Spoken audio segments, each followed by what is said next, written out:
What's going on, guys? Aaron from Top Tier Gaming here, and today I'm coming at you with an updated hand trap tier list post the October ban list that will be legal next Monday, or this upcoming Monday, I guess I should say. And yeah, I'm going to be talking about how we think sort of hand traps will reflect the next meta. Obviously, we're not in that meta, so this will be a tier list sort of based on how we approach the start of the format. Obviously, as the format evolves, things could change, as they always do. But going into the new format, I want to let you guys know sort of what I think the best hand traps are going to be that can help your play at your locals, or if you're going to a big event, anything like that. And it's always fun to do these hand trap tier lists, especially at the start of a new format. And I think we know how this format is pretty much going to go. Tier element look dominant, so my thoughts are going to be based around the idea that tier is going to be the best deck. So with that, before I get into tiering these hand traps, I do want to let you guys know, Discord link down below along with all of our other social media links. Also, I'm trying to hit 20,000 subscribers, so if you do enjoy this Yu-Gi-Oh content and you like what you see here, feel free to like and subscribe. It really helps me out here and what I do on the channel. And without further ado, let's start tiering some hand traps. So this is a new tier that I've added, but normally we do have meta, strong picks, okay options but not the best, situational, and not this format is normally how I tier my hand trap list. So we've added one called Play If You Can, and I'm gonna start with that one. It's gonna be D-Shifter. This will be the only card in this list, and this card I want to talk about in depth a little bit just because I feel like normally I put it in situational, right? It's good against certain decks if you're using certain decks and it fits the situational tier. However, I feel now, especially if we're talking about tier element being dominant, super dominant, you should almost, if you're not playing tier and you want to do really well, you should almost play a deck that can play D-Shifter because the card is that powerful. This card is by far the best hand trap of the format if you can play it. And normally, yes, I'd put it in situational because only certain decks can play it, but I feel like you should almost make a deck choice around this card. Now, I'm not saying if you're not playing tier, you're forced to play something like Exo Sister or Fluandereeze, but I feel like if you're wanting to play a deck that does really well, playing a deck with Dimension Shifter in it is a very good start. This card did not get banned. Some people were calling for it. I didn't think it was going to happen, and it ended up not happening. But yeah, this card by far I think is the best hand trap of this format if you can play it. But for more of the standard stuff, we're going to start with Ashe. I think Ashe is a strong pick. I don't know if I want to call her meta, especially at the start of some formats. People tend to stray away from Ashe if the format looks too good and Ashe is too low impact. In more rogue formats or more open formats, I think Ashe is a really good card, but Ashe is kind of mid against tier. It's okay. I don't think it will find its place being as dominant as before. That being said, it's not terrible as well. Reaper is an interesting one because you would really think that Ghost Reaper in a format where one deck is super dominant would be great, and Reaper does find itself being very good versus certain versions of tier element, right? If you hit Kalos, you've hurt pure tier pretty bad. And some versions of tier element like Lunalight, you hurt a little bit. But the problem I think is the danger version of tier element. If you hit Kalos, yeah, it hurts, but they still have so many FTK boards they can make without Kalos. So it really, I don't want to put Ghost Reaper at the same place as D-Shifter, but I think it's a strong pick, right? This card in mirror matches will be good if you're playing tier mirror matches. This card for decks with a little bit of extra deck space, I think that Reaper could be good.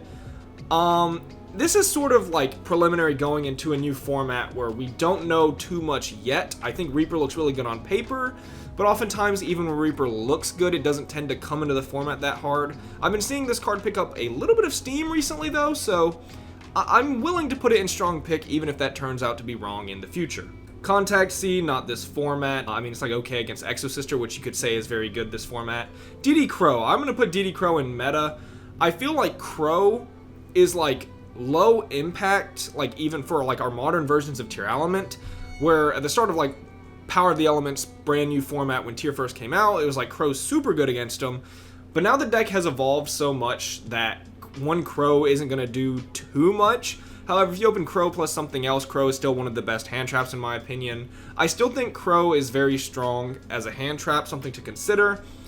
Maybe it's weird to put it above Reaper, but I think Crow is more generic as well. Also, if you're a deck like Exosister, this card is very good. Now, if it turns out Exosister and Fluandereeze are like two of the next best decks, you know, up there with Mathmech and Sprite potentially, and Rika, then it will be a little weird to play this card because you expect to play a lot of Exosister and a lot of Fluandereeze. But if that's not the case, this card is great versus Mathmech because you can hit Diameter on Superfactorial. It's great versus Rika. It's great versus... it's okay versus Sprite. Now that Ronin Totem's gone, it's not that great. You can still hit the Elf target, which is fine. And it's obviously good versus Tier, so I'm feeling pretty good about Crow. Psycho Reader, not this format. The best deck is Dark. Droll. Droll, interestingly enough, I almost want to say got a lot better. Last ban list, I had him in the okay options, but not the best. However, looking at where we are now, where Danger Tier really didn't get touched, but like a smidgen with Snow, Droll is like okay versus that deck, especially if they start with something like a Planet. You stop them from Kit Kalos Search, you stop them from like additional benefits off their danger monsters, like they don't get the draws, they don't get the searches if you hit like a Nessie. So like this card potentially got better. This card hits Math. Like if Math start with Psynet or Small World and you open Droll, you might just beat them. This card is very good versus Rika. The only thing this was not great against, in my opinion, was Sprite. It was really weird versus Sprite, and I think that really stopped this card from being pretty good last format. However, now, like, Brave didn't get hit either, so maybe more decks might shift to Brave, but really my thing with this sort of pick here is how it will fare against Tier Element. I'm sort of struggling where to put this. Like, I want to put it in Strong Pick because I think it got better, and I'm going to, and I don't know how this will evolve, right? I think this could be good looking at it, but I'm not going to put it in meta, and I'm not going to put it in just okay for now. Veiler, I'm going to put in Strong Pick. This card, especially if you're running like 12 to 15 hand traps in certain decks, is a very good option. Gamma, I think Gamma's still like okay. Gamma's still like an okay option. Mourner is alright. Again, you only play this card if you're playing like 15 plus hand traps or 12 to 15 hand traps. Like, I know there are some variants that were going around like a couple weeks ago that were just Nibiru with 3 Veiler, 3 Mourner, 3 Imperm, and Nibirus to make sure your Nibiru resolved against Sprite. Interestingly enough, Nibiru was in a place recently where it was one of the best hand traps, and then Tier started playing Appaloosa more often, making Nibiru a little weird. However, I still want to say it's a strong pick, right? Like, they're forced to play around this card, and if you open Nibiru plus like a Gamma or a Veiler or a Mourner, or of course Imperm down here, then Nibiru is very, very good. I mean, Nib Imperm is still just one of the best like go second combos ever created. I still want to put Nibiru in strong pick, so I'm not giving up hope on this card, even though Tier are starting to play around it a little more. I still think it might be worth siding. Yeah, I'm gonna put Ogre in not this format, which okay, it's really weird. I put it in not this format initially because in my mind Sprite took such a big hit. I don't think that many people are going to be on it initially at the start except to test it and see how it works. But I don't think Sprite is done. I think Sprite will still be a great deck, and with that in mind, I think Ogre is still very good versus the Sprite deck. Now, that being said, I think you're mostly going to play against Tier where this card is not that great, and something like Effect Veiler is much better, Gamma's probably better, even Mourner potentially is better. So I don't think Ogre's bad if you're playing a lot of hand traps, and if the Brave engine gets popular, Ogre gets better. But that being said, I'm going to put it in okay, but not the best option. Imperm, honestly, I want to put it in meta. I think this card is always insane because it's a good 6th.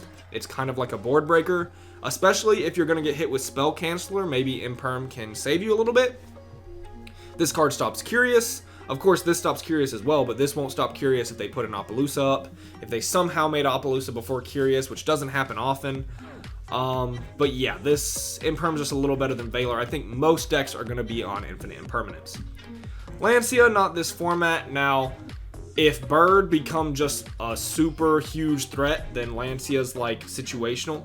Honestly, maybe Lancia is situational. I don't think Lancia is that good unless you're playing a deck where, you know, it sort of facilitates Lancia, like Drytron that can search it with Ben 10, which is now at 3, but yeah.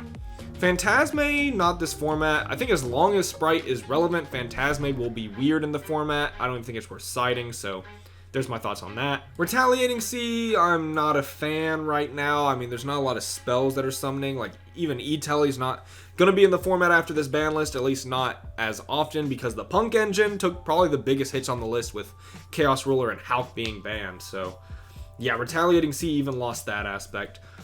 Token Collector, no, Sword Soul is not popular enough to warrant this card. When Sword Soul is good, this card is huge. When the Brave Engine is a little more popular, I could put this card in situational, but I don't think there are enough sort of people on Brave to even put this card in situational right now. Ghost Bell, I think Ghost Bell is super good. I want to put it in meta. I feel like Ghost Bell is like such a slept on card, and I know when I put this here, people are going to say, oh, no one's playing Bell, or at least to not the extent I'm thinking about, or Bell is not that good, Crow is much better, but I just feel like it's weird for me to put Crow in meta and not Bell, because personally, I like Bell more, and when I get the option, I tend to try and use Bell. Obviously, Bell is a little weird against Tier Element. If they're chaining, you know, multiple Tier Elements in Grave effect, you can only hit one of them, or they chain block their Tier in Grave, things like that, right? That's where Bell is really weak, but if we say that DD Crow is super popular this format, right, and you're playing Tier Element, this is like a decent defensive card. I don't think you'd run it in Tier, and maybe for that reason I should just put it in Strong Pick, but it's like really weird. Like, this is also super good versus Math Mech. Like, if you hit Super Factorial with this card, they probably instantly lose the game. But in a deck like Math Mech, you can run Bell to counter things like Called by the Grave and DD Crow when they're trying to hit your Super Factorial. I feel like Bell has always been interesting because it's offensive and defensive. But in my opinion, yeah, I think it should be a Strong Pick. I don't think people are really playing this card to that extent, even though I feel like it's really, really good. Dogwood, I'm going to put in situational. Like, if you're playing a deck like Sky Striker or Dragon Maid, or decks that might need life points in certain situations, decks that can't finish off the opponent very quickly, things like Dogwood in the side, like Altergeist comes to mind as well. Dogwood is very good, especially in situations where, you know, sometimes in this game, you just really need life points. All Yu-Gi-Oh players know. So yeah, Dogwood can come in handy in decks like that. Dogwood's like a good card, so I'll put it in situational. I don't really think it fits anywhere else. And then Skullmeister, I'll say is okay, but not the best. And this is sort of like the outclassed section of hand traps. This is definitely outclassed by both Bell and Crow this format, although it will still technically get the job done if you actually just have nothing else, or you needed to use this as like a small world bridge and like Math Mech or something like that. So yeah, it's a fine card if you have to play it as a small world bridge. You're not losing out on anything, but I do think that it's just outclassed by these two cards in particular.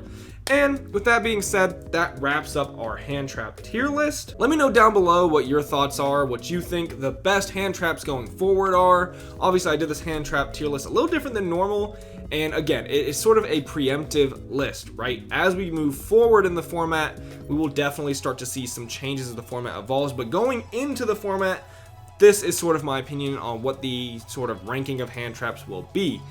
And yeah, I hope you guys enjoyed. If you did, this has been Aaron from Top Tier Gaming. Make sure to like and subscribe if you enjoyed this video. And again, leave your thoughts down below, and I'll be sure to read them. Bye, YouTube.